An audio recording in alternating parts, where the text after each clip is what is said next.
Olá, estimados amigos, cá estou para mais um vídeo Mato Sucesso, desta vez Trigonometria 11º ano, e diz o seguinte: faça corresponder cada triângulo ao método que utilizaria para resolver cada um deles. Resolver um triângulo consiste em identificar as medidas dos seus lados e as amplitudes dos seus ângulos internos. Portanto, resolver um triângulo consiste em, relativamente às medidas dos seus lados e à amplitude dos seus ângulos internos, descobrir tudo o que há para descobrir. Isso é que é resolver um triângulo. Neste problema não vamos propriamente resolver os triângulos, mas sim identificar estratégias que devemos utilizar para diferentes situações. Este problema não permite ser uma receita infalível e para todos os casos, isso é muito difícil de fazer em matemática, mas permite sim ser uma receita para dar uma orientação para aqueles casos mais típicos e diferentes entre si. Portanto, estão aqui 4 situações que são, digamos, típicas e que são diferentes umas das outras e perante estas situações vamos então tentar perceber qual a melhor estratégia para resolver o triângulo, ou seja, descobrir tudo o que há a descobrir relativamente a lados e amplitudes de ângulos internos. Bom, devem conhecer já a lei dos senos e a lei dos cossenos para aquilo que vamos trabalhar e também saber que a soma das amplitudes dos ângulos internos dá 180 graus. E com base nisso vamos então começar aqui pelo triângulo 1. Qual destes métodos deveríamos utilizar?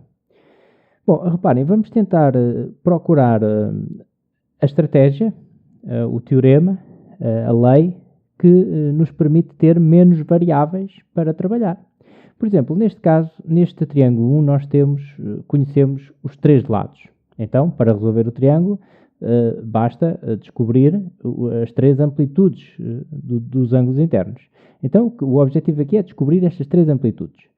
Bom, ponto 1. A soma das amplitudes dos ângulos internos não podemos aqui aplicar porque não conhecemos sequer nenhuma. Então, não vamos aqui aplicar a soma das amplitudes dos ângulos internos. Será que é preferível primeiro começar por aplicar a lei dos senos ou a lei dos cossenos? Bom, reparem, vamos aplicar aquela que nos permite descobrir, ter menos variáveis e descobrir de forma direta, logo por uma aplicação, pelo menos uma amplitude. Vamos supor que eu aqui tenho alfa e que aqui tenho θ. Reparem, se eu fosse aplicar aqui a lei dos senos, o que é que acontecia? Poderia dizer que seno de alfa sobre raiz de 13 seria igual a seno de θ sobre 1. Bom, mas neste caso eu tenho aqui 2 variáveis. Tenho aqui o alfa, tenho aqui o θ. É fácil, é simpático trabalhar esta igualdade se eu não tiver mais informação nenhuma? Bom, para já não é muito simpático. Vamos então ver o que é que acontece se eu aplicar aqui a lei dos cossenos nesta situação. Ou seja, vamos supor até que eu estou apenas à procura deste alfa.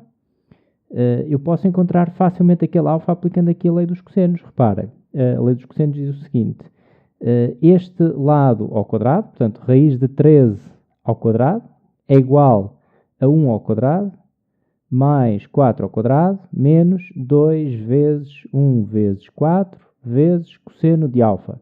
Reparem que eu nesta igualdade já só tenho uma variável, que é o alfa.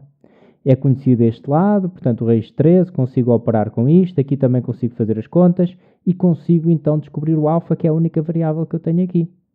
Portanto, para eu descobrir uma amplitude qualquer destas, posso facilmente aplicar a lei dos cossenos e descubro de imediato, ok? Depois, a partir daí, reparem, vamos supor agora vamos supor que tenho já uma das amplitudes.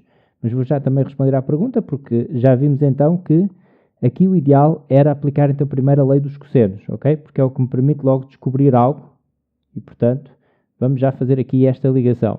Agora vamos perceber porque é que a seguir podemos aplicar facilmente a lei dos senos e depois a soma das amplitudes. Por exemplo, vamos supor que este alfa já era conhecido. Então, se eu quisesse este θ, trabalhando com a lei dos senos que eu aqui já escrevi há pouco, portanto, seno de alfa sobre raiz de 13 seria igual a seno de θ sobre 1. Mas neste caso, reparem que o alfa já seria conhecido, ou o θ, tanto faz, mas já conheceríamos um destes. Então, aplicando agora a lei dos senos, conseguiria descobrir o outro. E depois de ter a outra amplitude, poderia trabalhar com a soma das amplitudes dos ângulos internos para descobrir a terceira que me faltava. Ok? Bom, então está entendido que a estratégia neste exercício, num exercício deste tipo, em que conhecemos os três lados e não temos nenhuma das amplitudes, é lei dos cossenos, lei dos senos e depois soma das amplitudes para descobrir a última amplitude que nos falta. Reparem agora o que é que acontece se tivermos um triângulo onde conhecemos dois dos seus lados e a amplitude do ângulo que eles formam, comum aos dois. Bom, neste caso temos uma situação idêntica. Eu posso imediatamente descobrir aqui este lado CB aplicando a lei dos cossenos. Fico com apenas uma variável. Reparem, eu vou escrever agora aqui em cima.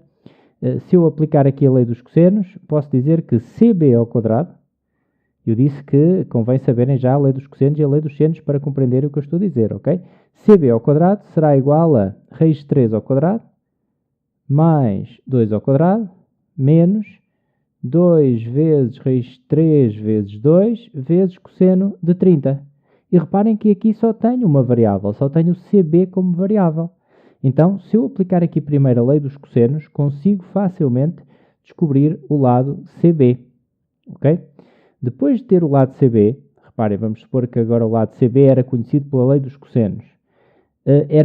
Será muito fácil descobrir aqui uma amplitude alfa, esta amplitude, porque posso trabalhar o seguinte, posso dizer que seno de alfa, aplicando a lei dos senos, seno de alfa sobre 2 será igual a seno de 30 sobre CB. Mas o CB já é conhecido, porque eu já apliquei antes a lei dos cossenos, que me permite descobrir facilmente o CB, e depois apliquei a lei dos senos, já tinha esta amplitude alfa, porque se este CB é conhecido, tenho aqui só uma variável que é o alfa, ok? E depois de ter esta amplitude conhecida, vamos determinar esta pela soma das amplitudes dos ângulos internos. Portanto, no caso em que temos também um triângulo em que são conhecidos dois lados e a amplitude do ângulo por eles formado, podemos também seguir esta estratégia. É uma estratégia simpática, ok?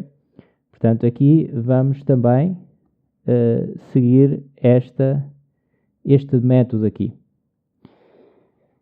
Nesta terceira situação, triângulo 3, em que conhecemos dois lados e conhecemos uma das amplitudes dos ângulos internos, mas não aquela que é formada pelos dois lados conhecidos, é uma outra. Reparem que neste caso já dá mais jeito de determinar aqui, aplicar aqui a lei dos senos. E porquê a lei dos senos neste caso? Reparem, vamos tentar aplicar. Vamos supor que eu queria descobrir esta amplitude alfa. Então poderia dizer simplesmente seno de alfa, aplicando a lei dos senos, a dividir por 4, é igual a seno de 60 a dividir por 2 raiz de 3. E nesta igualdade tenho apenas uma variável, o que é simpático, o que me permite descobrir imediatamente essa variável, o valor dessa variável. Por isso, se numa situação destas em que eu conheço dois lados e conheço a amplitude de um dos ângulos internos, mas que não é aquele que esses dois lados formam, já posso aplicar primeiro a lei dos senos para descobrir esta amplitude.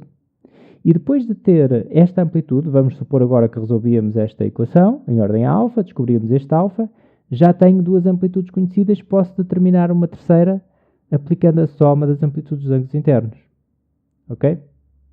E depois, para determinar o outro lado, posso aplicar outra vez novamente a lei dos senos. Bom, então, nesta situação, já poderá ser mais vantajoso aplicar primeiro a lei dos senos. Portanto, vamos fazer uma seta aqui para este método, ok? E agora, numa terceira situação, em que conhecemos um dos lados e conhecemos duas amplitudes, bom, aqui não está muito difícil, porque se conhecemos duas amplitudes, a terceira amplitude sai imediatamente pela soma das amplitudes dos ângulos internos, e portanto é o mais fácil de fazer. Sabemos que 30 mais 60 mais este alfa é igual a 180 graus, e então é fácil determinar este alfa. Por isso aqui, a primeira coisa a fazer poderia ser logo a soma das amplitudes dos ângulos internos. Depois, queremos determinar, por exemplo, o lado AC. Então posso aplicar a lei dos senos. Reparem, se eu quero o lado AC, posso dizer que seno de 60 a dividir por AC, a dividir por AC, é igual a seno de alfa. Reparem que o alfa já tínhamos determinado anteriormente, ok? Portanto, eu continuo a ter aqui apenas uma variável, porque estamos a supor que o alfa já está determinado pela soma das amplitudes dos ângulos internos. Então, aplicando depois a lei dos senos, conseguimos facilmente determinar AC. E por um processo idêntico, conseguimos depois determinar CB, também aplicando novamente a lei dos senos, ok? Por isso, nesta situação, o que será mais favorável aqui já é aplicar primeiro a soma das amplitudes dos ângulos internos de um triângulo e depois lei dos senos e depois lei dos senos, ok? Aliás, até eu vou tirar daqui estas ligações porque fica um pouco confuso e vou colocar de forma um pouco mais evidente. Vou colocar então o seguinte, aqui o método 3, M3, vou abreviar para M3. Bom, coloco só 3 porque não há necessidade de estar a colocar ali aquele M, ok? Método 3 aqui, aqui também método 3, aqui método 2 e aqui método 1, ok? E fica assim resolvido o exercício. Muito obrigado por assistir, deixo um grande abraço e até um próximo vídeo.